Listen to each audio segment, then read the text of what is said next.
Hi and a very good evening to all of you. Welcome to Adda 24/7 English Medium. This is Arushi over here, and today we will be discussing, obviously, today's current affairs, but today the Hindu edition was not released. You all must be aware about that, right? So, but still, we have news from Press Information Bureau. Sunday edition, that is Sunday all press release of the Press Information Bureau, and the Sunday newspaper of the Hindu we will be covering today. So stay tuned and let us begin with the news of 15th of January 2023. Yesterday was the Indian Armed Forces Day.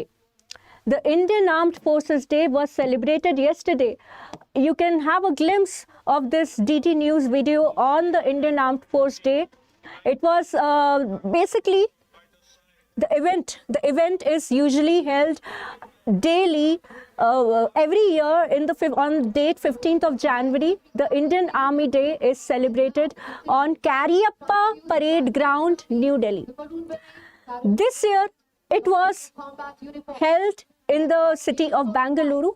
MEG Center in Bengaluru, the Indian Army Day was celebrated in order to gain more traction, in order to gain more attention that, okay, this year we are moving away from the National Capital Region and we are celebrating the Indian Armed Forces Day in the Bengaluru city. So that happens to be a very big deal. And why? One reason that you need to know that why is the Indian Armed Force Day?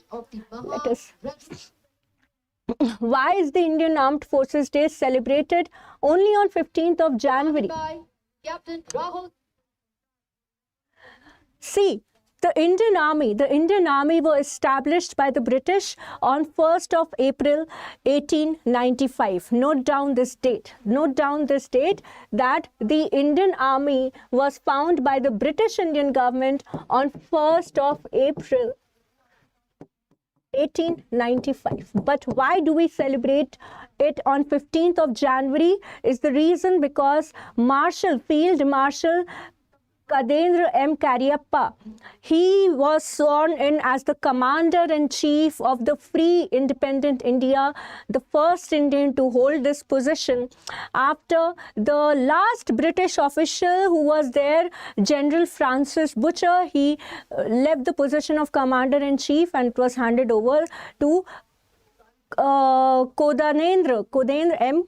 Cariappa, K.M. Cariappa. So K.M. Cariappa, very, very interesting fact about Mr. K.M. Cariappa, late K.M. Cariappa ji, is that number one, the slogan Jai Hind. We always, you see IPS officers, you see the Indian Armed Forces people, they are talking to each other. They sign off as Jai Hind, right? The Jai Hind slogan was first found by General Cariappa only. So Jai Hind means victory to our nation, victory to India, victory to Hind. Number one. And number two, second most important fact is Mr. Cariappa happens to be the only two Indian Army officers. They hold the 5-star rank of Field Marshal. Only two Indian Army officers hold the 5-star rank of Field Marshal. One is Field Marshal Cariappa and the second armed officer is Field Marshal Sam Manekshaw. You all must have heard about him. So Army Day is celebrated every year on 15th of January to honor the commitment of the Indian Armed Forces to the nation, to celebrate the brotherhood, to celebrate their selfless service and their sacrifice. And this year, away from the National Capital Region, the Indian Army Day was celebrated on MEG and Center in the city of Bengaluru.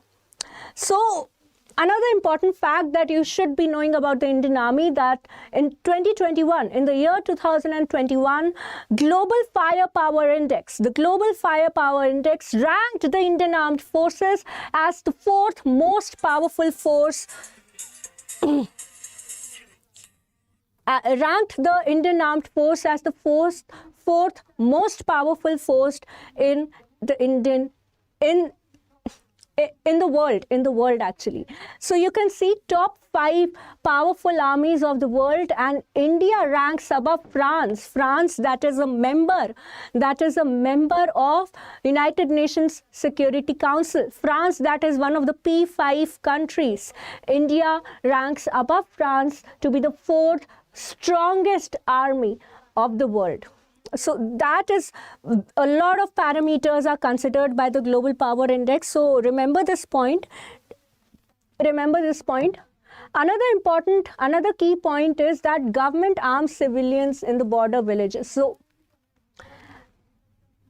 there is a news related to village defense committees. Now the government is thinking, the government in the Jammu and Kashmir, the LG of Jammu and Kashmir, and even the central government of India is thinking to revive the village defense committees or the village development committees that were first initiated in the year 1990s during the Kargil war. It was again very soon it was disbanded in the year 2000, but the idea behind the village defense committees and the village development committees and the village defense guards, they were taken from the battles 1962 Indo-China War, 1965 skirmishes, 1971 Indo-Pak wars. They led to the formation of village defense committee. So what happened was, in the Doda district of Jammu and Kashmir, I hope you all know the Doda district. So the Doda district of Jammu and Kashmir, the government and the ex-servicemen and the able-bodied youth in villages, they formed the border to guard against the infiltrations of the Pakistani spies. Later on, Supreme Court ruled that, okay, these village defense committees, these are not up to the mark. Why? Because, again, it can be misused by the civilians. The Supreme Court ruled out that the state, that is the central or the state government, it does not have the authority to hand over arms to civilians and give them the right to kill. And after this ruling, the village development committees and the village development guards were cancelled. They were called off. But now the government is trying to revive them, to rejuvenate them because of increasing rate of infiltrations in the Jammu and Kashmir region. All right, so prompting, basically you all must have heard about the throes of the Kashmiri Pandits. They had to flee the villages because of there was literally a mass exodus from their hometowns and villages to urban settings, sometimes outside the state. To control that, the village development committees, they were formed in Udhampur, Raisi, Rajouri, Pooch, Kathua and Samba districts of Jammu and Kashmir, later on dismantled, but now the government is thinking. So now you can see you can definitely look at this image where the women are learning how to fire. Women are learning how to fire power the CRPF camp in Rajouri districts. All right, so upcoming next is a very interesting, very important news is about Dr. Vidis. So who are these Dr. Vidis? Who are they? Alternatively, they are also known as Pashu Sakhis.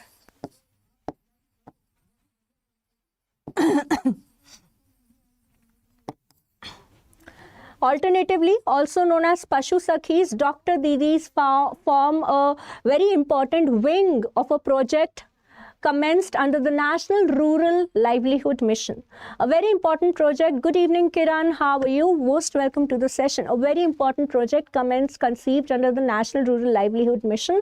It was taken up by Jharkhand. It is funded by the World Bank. So these Pashu Sakhis, these are actually trained women, informally trained women service care providers or animal care service providers. So this is an initiative of what? This is an initiative of animal care service provider. Animal care service provider, wherein the women are trained in a range of services like deworming the livestock, vaccinating the livestock, ensuring whether the livestock is is the livestock being maintained in proper hygienic conditions, what are the breeding and the feeding patterns, how is the animal waste being managed, from everything are being taken care of. So you all must have been aware about the Anganwadi workers. On similar lines are these Pashu Sakhi workers, and the project is in fact funded by the World Bank, and the World Bank suggests that 50,000 farmers have benefited from the Dr. Didi program. And another interesting fact that has come up is that because of the contribution, because of the services provided by these Pashu Sakhis, the mortality rate of goats have come down by 30%, and the mortality rate of poultry has come down by 40%. So it is a 3-level 30-day training program wherein poultry, goats, pigs, as many as 30 Pashu Sakhis have been receiving training from Agriculture Skill Council of India. They have been receiving training from the Agriculture Skill Council of India, and they have been going from farm to farm, from one farmer to another farmer, ensuring that the livestock care and hygiene is being updated, is being taken care of on a regular basis. All right. So yesterday and day before yesterday, many people celebrated it yesterday, many people celebrated it the day before yesterday. We have the Makar Sankranti festival. Makar Sankranti, what do you understand by Makar? Astrologers call Makar as Capricorn. So basically we all know Earth has 3 important latitudes, that is the Tropic of Cancer, we have Equator, and then we have the Tropic of Capricorn. And Earth rotates around the Sun with an axial tilt, right? So because of the axial tilt, the positioning of the Sun also changes, and when the positioning of the Sun changes, it changes during this time of January. The Sun is actually traveling, or it's changing its position with respect to Earth from Tropic of Capricorn through the equator and coming back to the northern hemisphere, that is the Tropic of Cancer, right? So Makar Sankranti is being celebrated to welcome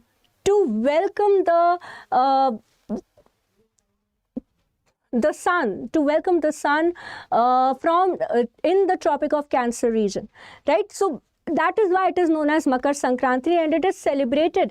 The holy festival of Makar Sankranti is celebrated across India through many festivals. We have the Hindu festival of Makar Sankranti. We have the Lohri festival. Again, Hindu, Sikhs both celebrate these festivals.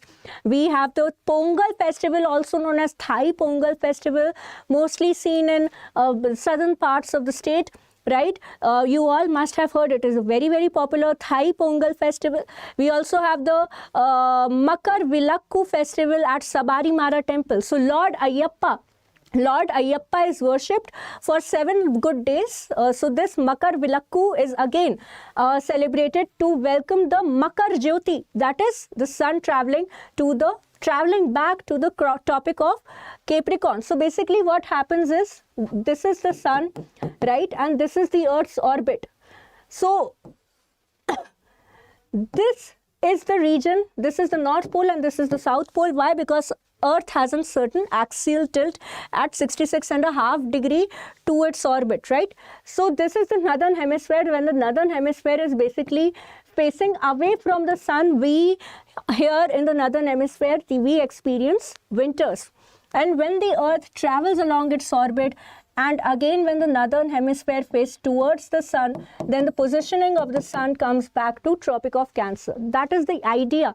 That is the idea behind Makar Sankranti. So why am I telling you about it in so much detail? Is because you saw yesterday's paper on SBI Clerk mains, right? Many people were asking, many people were complaining that the questions were asked in depth. So a little bit in depth, a little bit in detail, a little bit detailed study of the syllabus will do us no harm.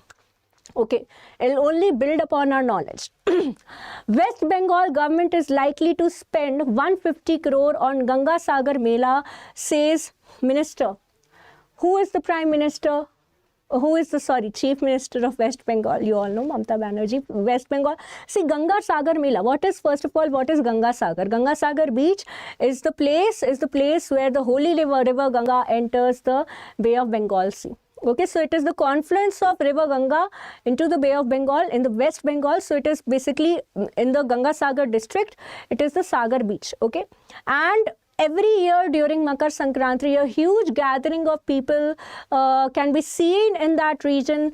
There is a huge Mela. People take dips in the holy water, river Ganga, and the festival is also seen up. It is a great opportunity and a very big platform to so many shopkeepers, to so many local artisans, weavers, to showcase their talents, showcase that. So in order to make the most of this festival, to economize this festival, to help as many people as we can, the West Bengal government will be spending 150 crore on the festival. Okay, so you all must have, if you all have not been to Ganga Sagar, you should at least go there because it is a very, very holy beach. And basically, we have the Kapil Muni temple, as you can see in the photo over here, right? In the picture over here, this is the Kapil Muni temple, which is basically worshipped in the Ganga Sagar during the Ganga Sagar festival. Okay, so yesterday I was analyzing the SBI Clerk mains paper. There was a question, where is Kumbhalgarh located? You all know the answer, it is Rajasthan, right? So here also we have the Kapil Muni temple. It can as well be asked in the question. It can be asked in the exam, where is the Kapil Muni temple located? See, Indian art and culture happens to be more and more, it is becoming more and more important as far as the static GK portion is concerned. All right. Nilgiri Sanctuary. We have a certain aspect related to the Nil. What is Nilgiri Sanctuary? Can you see a photo on the screen? Can you see this? Blue flowers, bluish to purplish hue colored flowers covering the mountains. Have you heard about the Nilgiri Hills of the Western Ghat region? Nilgiri Hills, very, very popular. So the name Nilgiri Hills derived the name Nilgiri from these Nilgiri flowers. Now, these Nilgiri flowers, as far as these Nilgiri flowers are concerned, a very, very interesting fact about these flowers is that they bloom only once in 12 years. Right? They bloom only once. In 12 years, these Nilgiri flowers will bloom only once. So, they give their name to the Nilgiri Hills. They bloom only once, and there has been a long-going demand. It was tabled in the year 2006, and 16 years down the line, there is no substantial measure taken to this regard to form a proper Nilgiri sanctuary in the Idukki district, even though we also already have the Nilgiri, or we also have the Kurunji Mala sanctuary of Kerala. It is also there in the Idukki district. They are actually demanding a proper Nilgiri sanctuary over there. So that is why it has been in news. Not that it is very important, but some of the important facts, some of the important static GK portion that we should be knowing that is associated with this particular news is, number one, it gives its name to the Nilgiri Hills. Purplish to blue flowers bloom only once a year, right? And also there is a Kurunji Andava temple that is located in Tamil Nadu, dedicated to God Lord Murugan. Lord Murugan, or the Tamil god Murugan, is offered these Nilgiri flowers, and in that way, through religion also, we are protecting these already protected plant species. All right, and another very, very interesting fact, that there is a certain tribe in Tamil Nadu known as the Paliyan tribe. Right? We have a tribe in Tamil Nadu. The tribe is known as the Paliyan tribe. Now, this tribe uses the blooming period of Nilgiri flowers to determine its own age.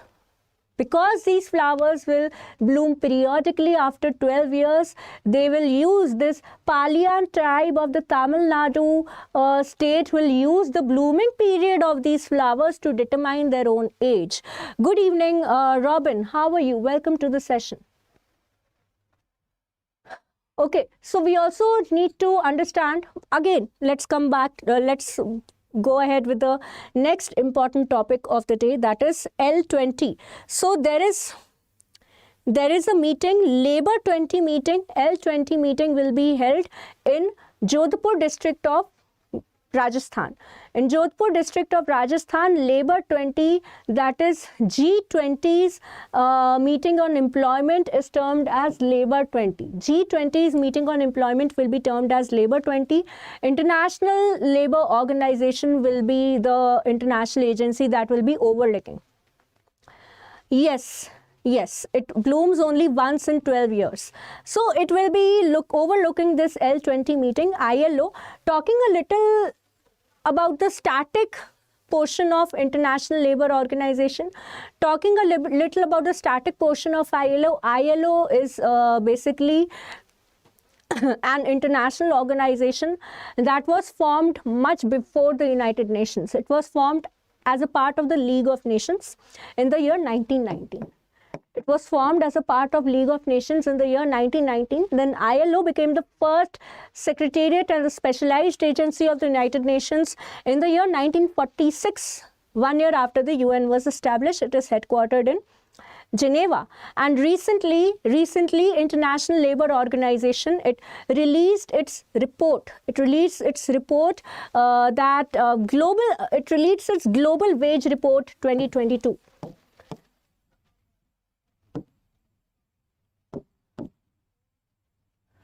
A recently released report by the International Labour Organization is the Global Wage Report 2022, which basically it states that overall the world, there has been a downfall in the wage rate. That is a -2% negative growth seen across wages all over the world. Now, this is the global reduction of the overall global average wage rate. Talking about the Indian economy, what has been the reduction of wages in the Indian economy? So, it is astonishingly very, very, you will be surprised to know that even during the lockdown, even during the Russian-Ukraine crisis, Indian wages remained quite resilient, showing a growth of only -0.2% in the time period of 2019 to 21. The Global Wage Report also goes on to say that because of inflation, there is a certain level of pressure on basically on daily consumption expenditure. So that is one aspect. So everything, all the issues that are related to labor, that is related to wages, that is again related to supply chain. Good evening, Aradhana. That is related to supply chain disruptions during COVID-19 pandemic, and it is also related to the spillovers from the Russia-Ukraine war. It is also related to the spillovers from the Russia-Ukraine war.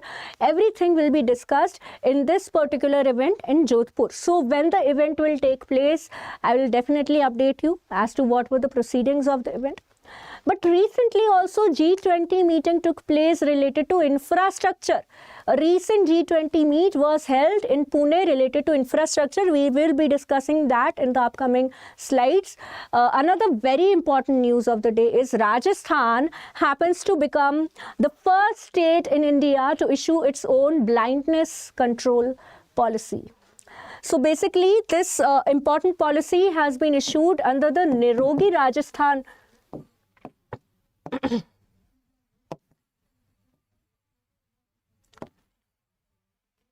This blindness control policy has been issued under the Nirogi Rajasthan campaign. So Rajasthan's Chief Minister, Mr. Ashok Gehlot.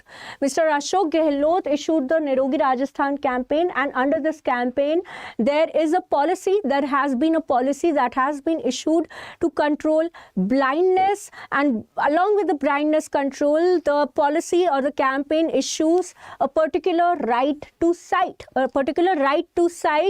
to every citizen of the country. So it will ensure blindness control with the objective of the right to life, to bring lives of to more than 3 lakh people, because there is a high rate of prevalence in blindness in the Rajasthan state. One interesting fact I'd like to share about Rajasthan is that the water of Rajasthan is contaminated with uranium. Uranium happens to be a fuel used in nuclear power technologies. I know you all know that, right? Can we somewhere connect that because of unhealthy water, because of the hard water, because of water salinization and the prevalence of uranium in the water of Rajasthan, is it because of that there is high prevalence of blindness in the state? Do let me know in the comments below. Do let me know. Here's a food for thought for all of you, because it's a general awareness session and the title is India and the World. So know about the nation, know about the world, everything in and out. So be generally aware. Be very, very strong with your static GK. Banking and financial awareness, we are planning a completely separate session related to that. All right, so we also have the Medical and Health Secretary Prithvi Raj. He also said the state government would mandatory run keratoplasty centers for cornea transplant. So again, yesterday we saw that superceuticals, who all know about superceuticals? Superceuticals are actually pharmaceutical treatments powered by AI. Vidisha happens to be the first state in the country to implement the concept of 5G startups. We'll probably discuss that news once again. So again, keratoplasty centers are basically the centers that are used to treat blindness and issue cornea transplants. All right. Another important news, that is a report by Waterhouse Coopers and Association of Microfinance Institutions of India. Waterhouse Coopers happens to be a non-governmental organization in the US, right? And it has released reports that microfinance institutions or the microfinance institutions, they have a lot of scope to offer a financial support system to the low income group or the LIG group in India. They offer a lot of scope to offer LIG India. Okay. Kadavul. Okay. Good evening, Kadavul. Most welcome to the session. All those of you who are new to the session, and if you want to prepare for SBI Clerk, IBPS PO mains, and all of these exams, do subscribe to Adda 24/7 English Medium, right? And we will keep updating you with everything. Today only the IBPS exam calendar was released. I hope you all attended the session. We will soon be sharing a detailed timetable and a study plan if you are a full-time aspirant, if you are a working aspirant, if you are a college-going student. What should be the right strategy for each one of you? We will be discussing that. Good evening, Nandu. Most welcome to the session, Nandu Shakya. And all those of you who are new to the session, do subscribe, give it a like, and share it with as many people as you can who are your colleagues, who are your peers, may be preparing for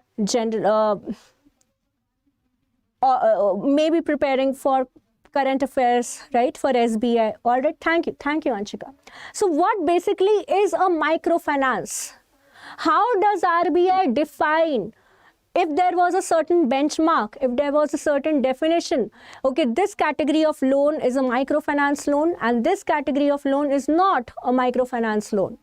Now, RBI has in its one of the circular, RBI has set a criteria. RBI has set a criteria that a microfinance loan is essentially a loan that is given out to individuals, that is given out to people, that does not exceed. There are two basic criteria noted down. Number one is 3 lakh. The total amount of the loan should not exceed rupees 3 lakh. Number one. And number two, second important criteria is there should be no collateral. There should be no collateral attached to that microfinance loan. These are the two very basic criteria issued by the Reserve Bank of India. LICAAO is also out. Yes, we'll take that up for sure. These are the two criteria. So the loan should be within the limit of rupees 3 lakh lump sum, and there shouldn't be any collateral attached to that microfinance loan. Only and only then that will be categorized as a microfinance loan. All right, suppose there is a loan for say rupees 50,000, suppose there is a loan for say rupees 1 lakh, but there happens to be a collateral that is attached to it. I hope you all understand what is a collateral. If you do, comment a yes. Okay, so if there is a collateral even for a rupees 50,000 loan, that will not be categorized as a microfinance loan. I hope it is very, very clear as to what is a microfinance loan. So MFI industry, PwC or the Price Water Coopers and Association of Microfinance Institute of India, basically it is predicting that MFIs will play a very significant role in India's economic growth, is basically because MFIs are starting to adopt good evening, ma'am. MFIs are starting to adopt digital infrastructure and digital support in order to ensure that they're adopting a digital route by online delivery channels, by mobile banking, by e-wallets, that they're paving the way for the sector to adopt digitalization to a large scale.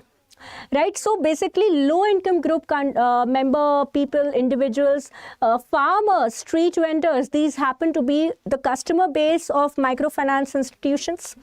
And one of the biggest challenge, one of the biggest hurdle that these microfinance institutions face is that the physical mode of loan taking, the physical mode of lending and borrowing, it has become a hurdle. So now it is adopting the digital route. It is taking on with the technological integration to provide services as far as repayment and the collection systems are concerned. Okay, Australia deal could open more doors to Indian pharma firms. Australia happens to be one of the biggest market for the Indian pharmaceuticals. Why?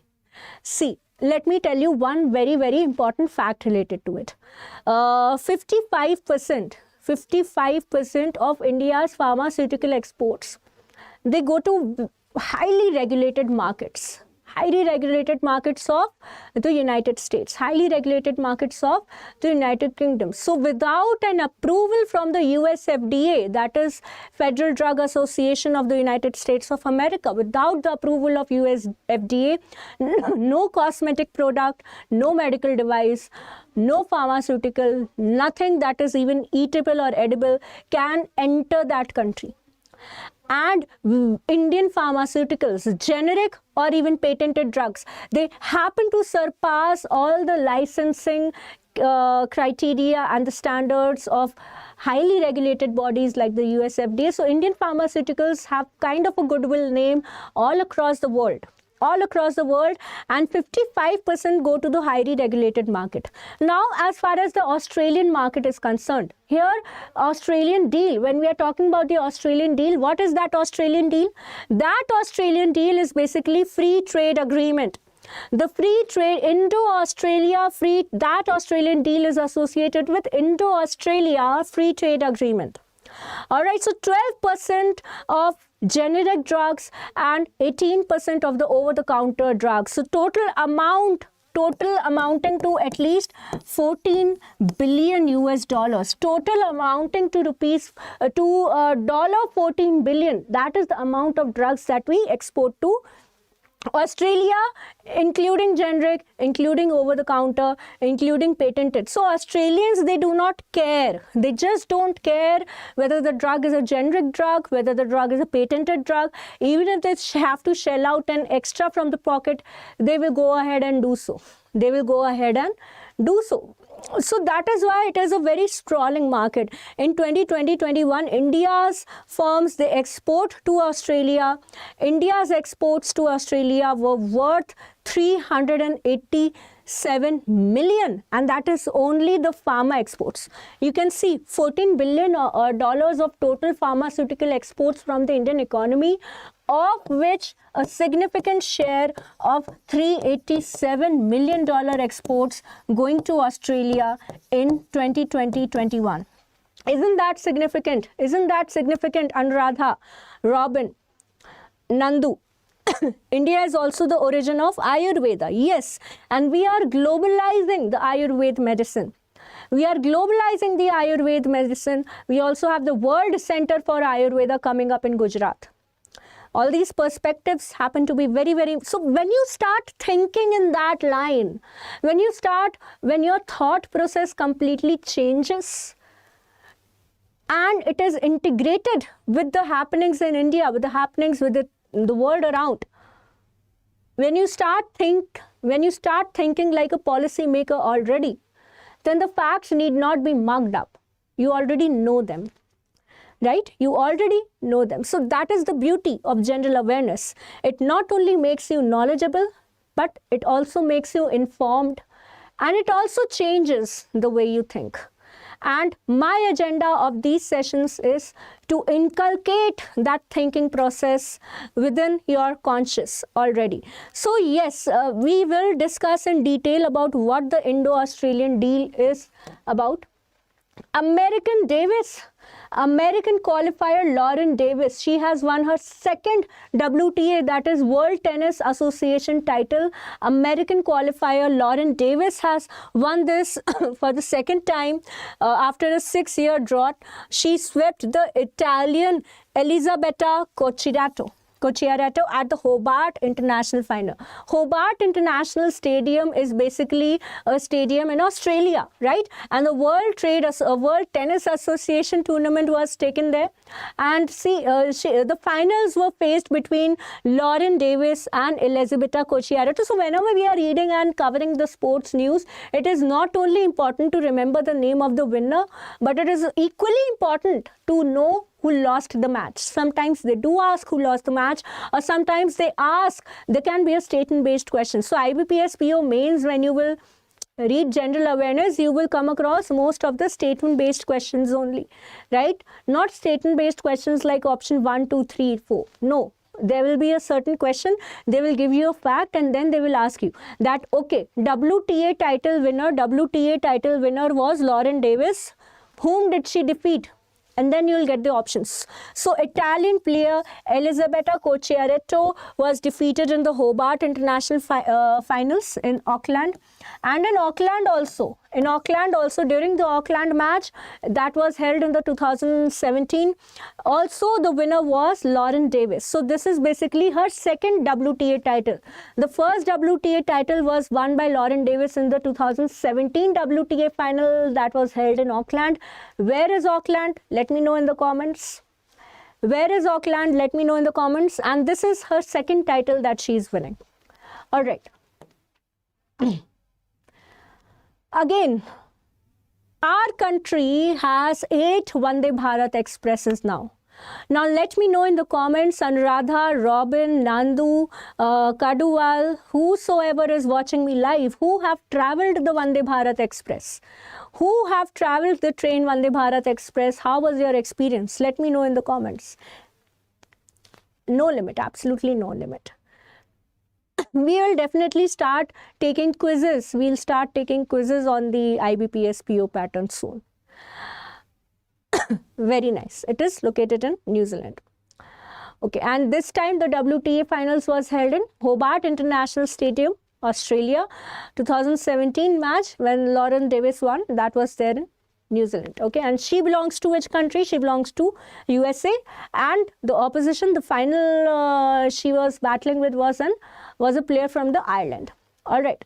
So 8th edition of the Vande Bharat Express was introduced from the route of connecting 2 states, that is Telangana and Andhra Pradesh, right? Connecting the 2 states of Telangana and Andhra Pradesh, basically connecting Sikandrabad to Vishakhapatnam. So from Sikandrabad to Vishakhapatnam, who all is from Andhra Pradesh? Who all lives in Andhra Pradesh? Who are all from Telangana? Let me know in the comments. From Sikandrabad to Vishakhapatnam, we already have a Duronto Express running, I guess, 10 hours long journey. So the Vande Bharat Express will basically reduce the journey time to 8 hours 14 minutes or so. Vande Bharat Express is concerned, we have Vande Bharat Express now that is there in 8 routes. Right? We have Varanasi New Delhi route, we have Katra New Delhi, we have Mumbai Gandhinagar, we have Delhi Andaura Vande Bharat, we have Chennai Mysuru, we have Bilaspur Nagpur, we have Howrah New Jalpaiguri, and the 8th one, the latest edition, happens to be Sikandrabad to Vishakhapatnam. Alright, so this was some of the static part that you need to know. Now, learning a little bit about the train. What is Vande Bharat? Also known as Train 18. It is a very, very important train for our country because it is India's first effort. It is the first effort by India as a country to indigenously manufacture its own semi-high speed train. It is indigenously manufactured semi-high speed train, semi-high speed locomotive. And what is basically the speed of the train? You have been to New Delhi Katra. Very nice. How was the experience? It travels at a speed of 145 to 160 km per hour. It travels at a speed of 145 to 160 km per hour, giving an aircraft-like experience to the passengers aboard. Okay, very nice, very nice. Some of the important features that are there in the train, Vande Bharat Express, some of the very important features that we have here is that the train has basically, it has an inbuilt anti-train collision system. The train has an inbuilt anti-train collision system. You all must have heard about Kavach. You all must have heard about Kavach. Who has heard about Kavach anti-train collision system? किसने सुना है इसका नाम? Would you mind if I speed a little bit hints of Hindi in the channel? Because I think it helps us connect more on a deeper level, right? Kavach is an anti-train collision system produced by BARC. Okay, Bhabha Atomic Research Center, BARC and DRDO together. We have anti-train collision system Kavach that prevents the collision, right? It is equipped with state-of-the-art safety features. It has superior aircraft-like traveling experience. It protects the passengers from a ultraviolet air. It has an inbuilt ultraviolet air purification system in the train. Right, so we also have, these were some of the features, and the very first edition, do you know, क्या आपको पता है, the very first edition of Vande Bharat Express or the train 18 Express was manufactured at the integrated coach factory at Chennai. So that is the significance. The cost of, can anyone guess how much amount would it have taken to manufacture one Vande Bharat Express? Can anyone guess the amount and tell me? The amount was rupees 100 crore.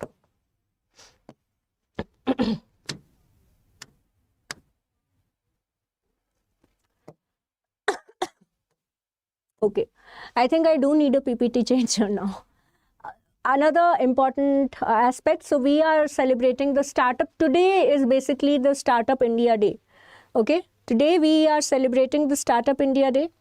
And again, we also have Startup India Week going on. Startup India Week, 7 years, 100 crore, yes.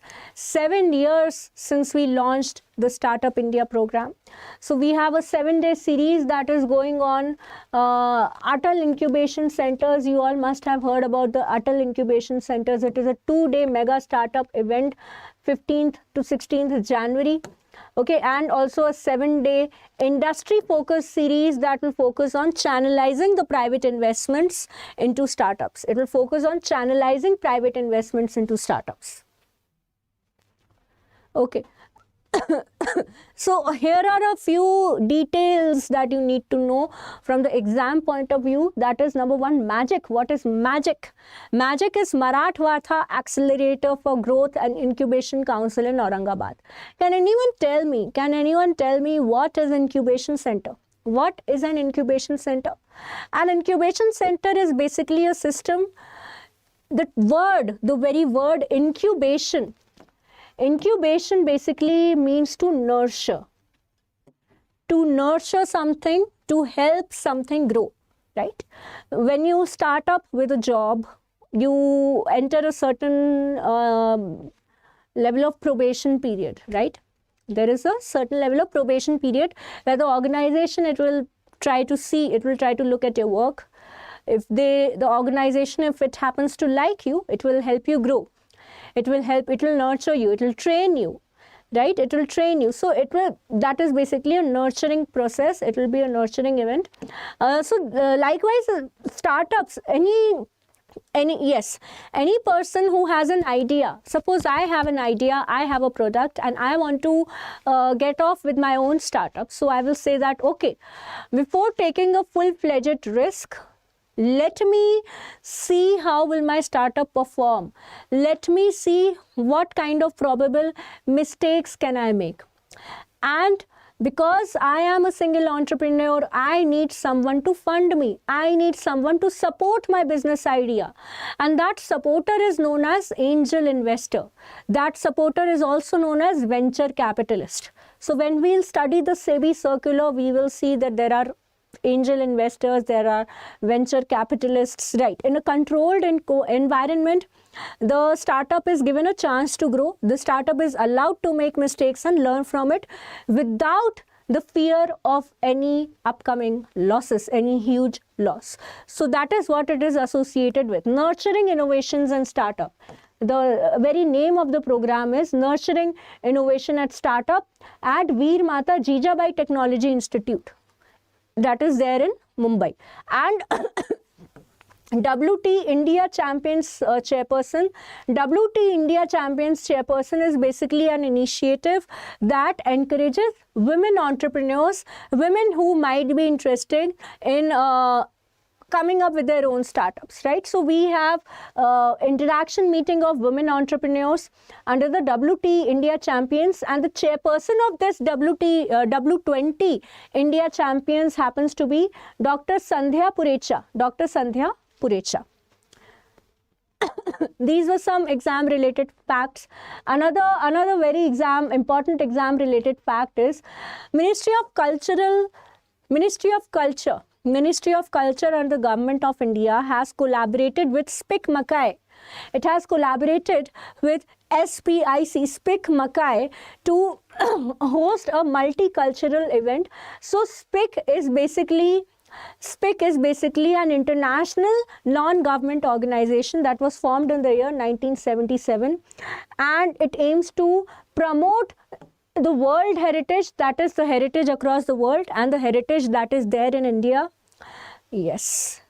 Shark Tank is also a program for entrepreneurs, for budding startups, for unicorns, for cheetah, for gazelles. There are basically 3 types of startups. Okay. Shark Tank India is one of them. So basically all the Indian classical dances, music, folk, yoga, meditation, crafts and other aspects of Indian culture will be associated with the movement. In 1977 it was started off, and Music in the Park and Shruti Amrut series will be taken up at Nehru Vihar in New Delhi. So there is this music festival going on, and whomsoever who is in Delhi right now can go ahead and attend the festival. Okay. Now this is the news from the Press Information Bureau that we are discussing. So the Union Minister of Jitendra Singh has said that the entire country will be covered by a Doppler weather radar network by 2025. Doppler weather radar network will be covering the entire country by the year 2025 to predict extreme weather events more accurately. So we have certain district agro meteorological units, right? We have district agro meteorological units will be installed in as many as 660 districts by 2025.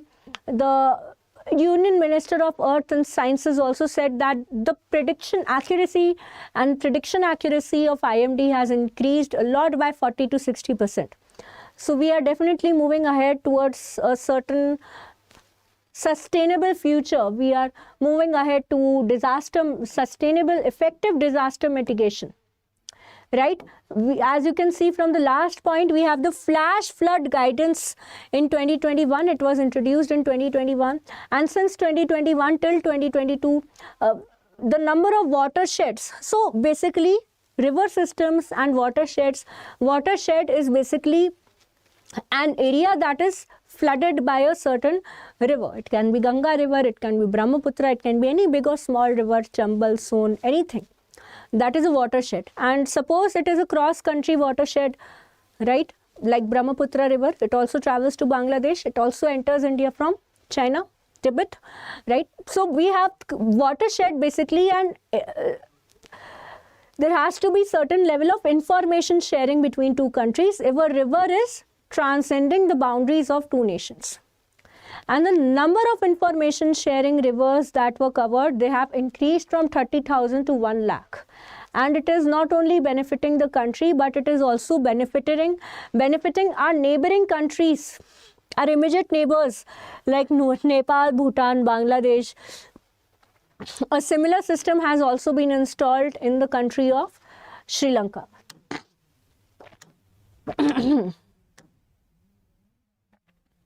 Okay, so we also have agri-automated weather stations that will be dedicated. We also have the Doppler weather radar system, which are actually a very, very accurate weather prediction system. Doppler weather radar systems that will be covered in the state of Himachal Pradesh, Uttarakhand, Jammu and Kashmir. Okay, another important news for the day is G20 infrastructure working group meeting was held in Pune, Maharashtra. Yes, true. Ganga watershed, Robin, is India's largest watershed. What is Asia's largest watershed? Can you tell me? Can you tell me Asia's largest watershed? We also have an international body based on that. It is based on the names of two rivers. So in Pune, Maharashtra, we have the infrastructure working group. The theme of the infrastructure working group, that is the G20 meet theme, was financing cities of tomorrow, inclusive, resilient and sustainable cities. And it was co-chaired by India and Australia. It was co-chaired by India and Australia. So it is basically an initiative to ensure resilient infrastructure. It is an initiative to ensure to make cities future ready, to adding a certain level of climate resilient, to adding a certain level of disaster resilient infrastructure. All right. So not Afrikaans, no. Afrikaans is the language, I think, in South Africa, Pretoria, they speak it.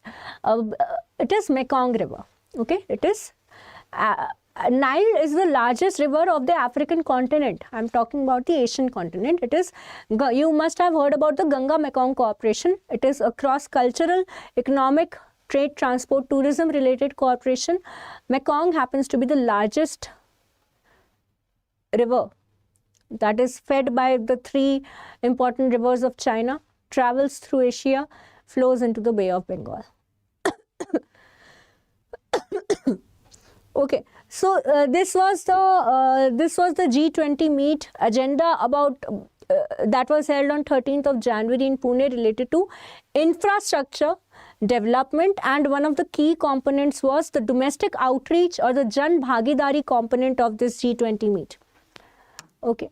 We also have the Union Labour and Employment Ministers, Shri Bhupendra Yadav. He has laid the foundation stone for 100-bedded ESIC hospitals. What is ESIC? Employee State International Indian Corporation. What is ESIC? Employee State Insurance Corporation. It is basically a statutory corporate body.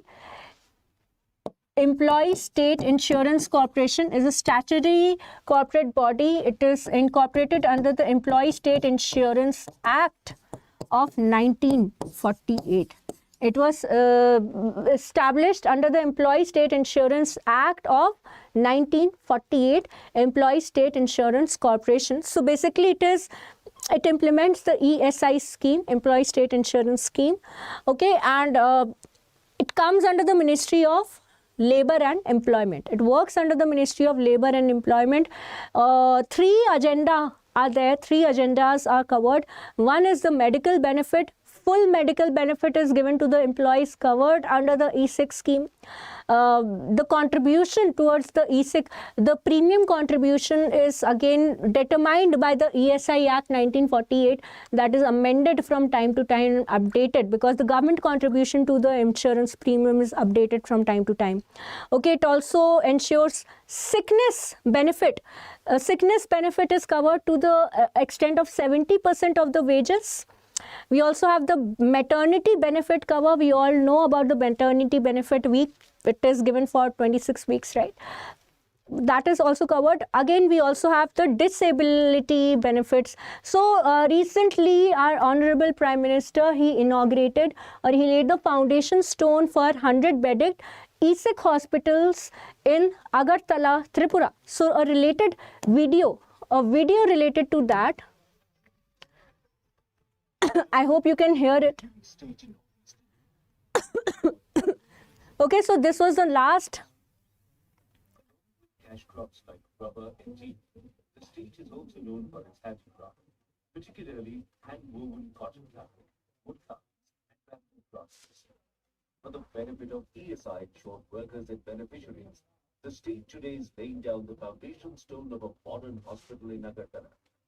The proposed hospital would be run by ESIC directly, and it will be the first ESIC hospital in Tripura. This is an important step taken by the Employees State Insurance Corporation towards providing better health facilities to the ESI beneficiaries in the state. The new 100-bedded ESIC hospital will spread over an area of 5 acres in Agartala. The land has been provided free of cost by the government of Tripura for the hospital. The estimated construction cost of this hospital is around 100 crores and it will be completed in 3 years. The hospital will have all the modern facilities like modular OT, state-of-the-art medical equipment, etc. This hospital in Agartala will cater to and provide medical services to more than 60,000 beneficiaries in the catchment area. The hospital will have both OPD and IBD services.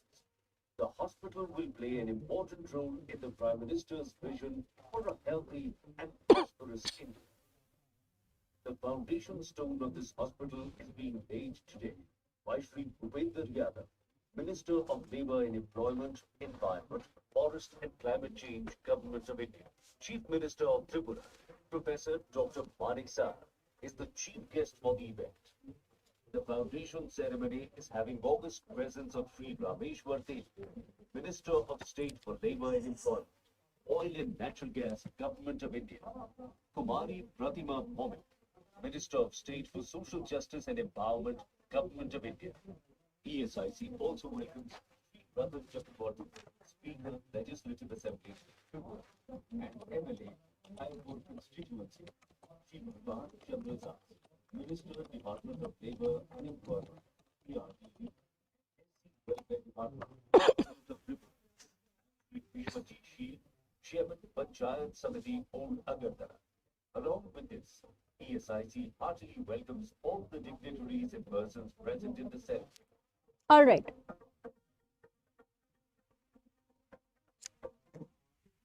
Okay, so this was it for today's current affairs. I hope you all thoroughly enjoyed the session. It is an audio-visual mode of learning. I will try to include more and more such videos so that you can get your grasp at static knowledge. Okay, now before ending the session, from this session also only key takeaway, testing your presence of mind. Let me know in the comments who is the Chief Minister of Tripura, number 1. Another second important question is related to Muga silk. Muga silk is also known as the golden silk. Muga silk, also known as the golden silk. In which state is this golden silk located? In which state is this golden silk, the Muga silk, is found, is cultivated? Let me know in the comments. Thank you so much. Thank you so much for your wonderful presence. Each and every session of mine is made all the more better, all the more beautiful and wonderful with your presence. So keep gracing these sessions with your presence. Keep learning, keep growing. All the very best. Take care. And do not forget to use my code. My code is Y580. If you use my code Y580 on Adda 24/7 application, any and every competitive exam that you want to prepare for or want to buy the course of, you will get a 78% discount. Thank you so much for watching. Till then, see you in the next class tomorrow sharp at 5 at the Adda Express. Take care and bye-bye. Thank you, Anuradha. Thank you, Robin. Thank you, everyone, for joining me.